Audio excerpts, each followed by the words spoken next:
Karibu mpenzi mtazamaji wa OCGS YouTube channel. Nikukaribishe kutandika jamvi letu la Tukujuze. Leo hii tutakujuza kuhusiana na takwimu za mfumuko wa bei kwa mlinganisho wa mwaka mzima na hata kwa mwezi wa Aprili mwaka 2026. Kila mtu hupanga matumaini ya matarajio ya kupata mahitaji yanayoyahitaji kwenye kaya yake. Lakini tofauti hutokezea pale anapofika sokoni na kukuta mahitaji yake hayakidhi kulingana na bajeti aliyonayo.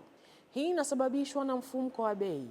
Maana takwimu zinaonyesha kuwa mfumuko wa bei katika kipindi cha miezi 12 hadi kufikia mwezi Aprili mwaka 2026 umepanda hadi kufikia 5.02 kutoka 4.25 ya mwezi wa Aprili mwaka 2025. Mfumuko wa bei kwa kipindi cha miezi 12 hadi kufikia mwezi Aprili 2026 umeongezeka na kufikia 5.02 kutoka 4.25 ambayo ilirekodiwa katika mwezi wa Aprili 2025.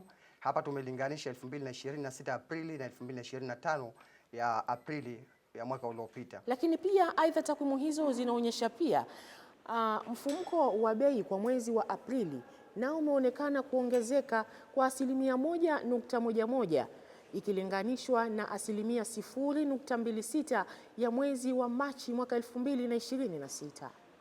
Bidhaa zisizokuwa za vyakula na zile za chakula kama mchele wa Mbeya, samaki zimeonekana kuwa ni sababu ya ongezeko la mfumuko wa bei.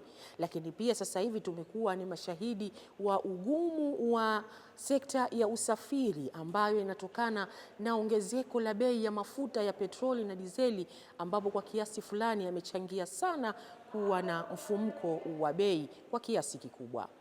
Bidhaa zilizopelekea kuongezeka kwa mfumuko wa bei wa mwaka ni pamoja na mchele wa mapembe ambao ni 9.10%, unga wa sembe 6.88%, mkate wa boflo 3.79%, samaki wameongezeka na kufikia 11.80%, mafuta ya kupikia 0.50%, ndizi ya mkono mmoja nayo imeongezeka na kufikia 29.84%, sukari nyeupe 3.37%, mafuta ya taa yameongezeka na kufikia 9.38%, mafuta ya diesel yameongezeka na kufikia 11.64%, na mafuta ya petroli yameongezeka kwa 19.09%.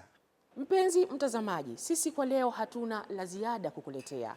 Ulikuwa nami mtangazaji wako Salama Njani kutoka katika jamvi la Tukujuze. Tunakunja jamvi letu nikiwa na wenzangu Amure Abdrahmani Amure, Azizi Idi Sleman pamoja na Shehadau. Hadi wakati mwingine tutatandika pamoja jamvi letu na tutakujuza.